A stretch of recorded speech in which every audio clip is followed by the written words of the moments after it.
What's up, guys? Welcome back to Fish Hex. Appreciate you stopping in. Today we're going to talk about the butterfly fish that I'm adding to the quarantine system. I'm going to do a water change on all those tanks and do a water change on the frag system. So let's get into it. Alright, first things first, let's talk about the butterfly fish. Now, I have no intentions of putting this fish in my reef tank.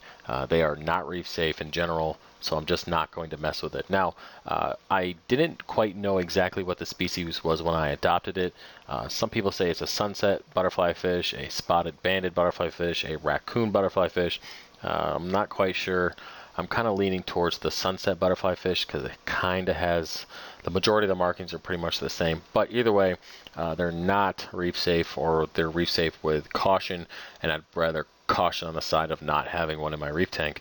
Now guys, I adopted this fish for two reasons. One, it was $5. You really can't pass up on a fish for $5. The second reason was it wasn't in a system that has been known to have a very good success rate for fish, and for that price I figured I could put it in quarantine, get it healthy, and get it to a good home. Now, I wouldn't have purchased this if I didn't have plans of putting that left section into hypo salinity, so I went ahead and got it, put it in that system, gave it a couple days before dropping into hypo. I will put a video out shortly regarding all of that, but the fish is doing well. It's eating. It doesn't have any spots of ick or any external parasites that I can see, and it's doing quite well. It's getting along with its tank mates, which is always awesome. So it's in quarantine, and once it's out, I will put that fish up for sale. It'll be relatively cheap, trust me, because like I said, I have no intentions of putting it in my reef tank or put it in anywhere near any of my corals. Alright, let's move on to the water change for the quarantine system. Now, a lot of you guys have been asking me, how do I keep my ammonia and all that stuff in check during quarantine?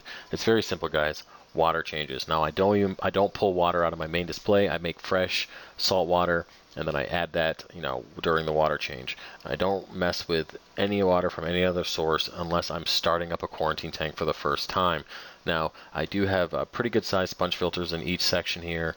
They seem to be working fine, but the 50% every 5 days or so really does help with the excess feeding that I'm doing for these fish, because I'm really trying to get probiotics and healthy, nutritiously dense foods into them, allowing them to, fight any kind of issues that they might have and get through the quarantine period. Now, I'll get into the food that I feed my fish in a later video, but just know, guys, that you need to have biological filtration with the sponge filters, and it needs to be good and strong biological filtration, and then doing those big water changes at the exact temperature and salinity, which is key, guys. If you're going to do big water changes, you got to make sure the temperature is good and the salinity is exactly what you took out of that tank. And doing those water changes often will help reduce having that ammonia spike, which will lead to issues with the fish in the long run. Alright, once everything was done with the quarantine tank, it was time to move on to the frag system. Now, I made plenty of water beforehand to do water changes on everything but the main display. Now, the frag tank really needed a water change. That detritus was just piled up underneath that frag rack.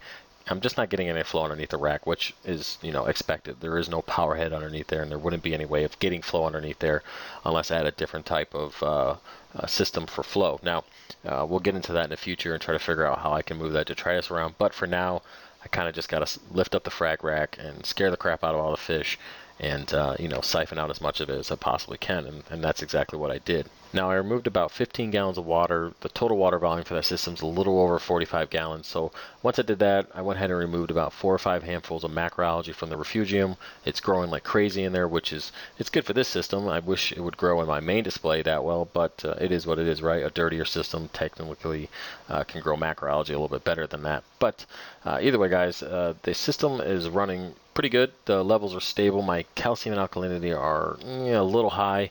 I just I've just been dosing as usual. I removed a lot of coral, so that's the problem I've been having with the frag tank, is that even though the automated dosing is helpful, it just makes it a little difficult to keep things stable since there's coral coming in and out of the system all the time.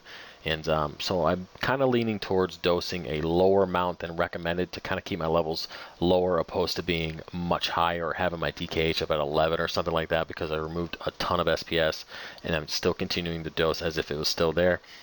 But those are adjustments that I'm making in the future, and we can talk about that later. But either way, guys, the frag tank is doing well. It's a little dirty. but it is what it is, right? It's not a display tank, so I'm not putting a ton of energy into making it crystal clear and perfect. It is holding frags, it's growing coral, and now it's holding 4 tangs. At the end of the day, I'm just thankful that I finally have all the coral in a separate system, so it's not impacting the main display.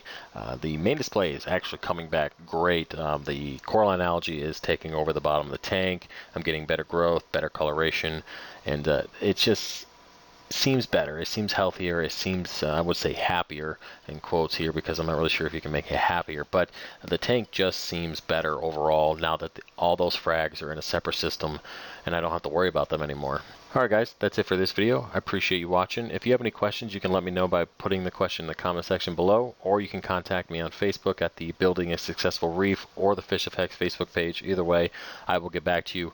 And I just want to let you guys know that now that things have been progressing, it's just, it seems like I'm falling behind on certain things, and it's nothing personal, guys. If you send me a message, and if I don't get back to you that day, I will get back to you within a couple days. It just takes me some time to get caught up on multiple questions and several things that are going on. And of course, guys, there's still another aspect of my life, you know, family, I have a job. I mean, there's so many other things going on. So this is just one part. And I just want to let you guys know that don't take it personal if I don't respond to you right away. I will get back to you, all right? So either way, like, comment, subscribe, and I'll see you next time. Peace.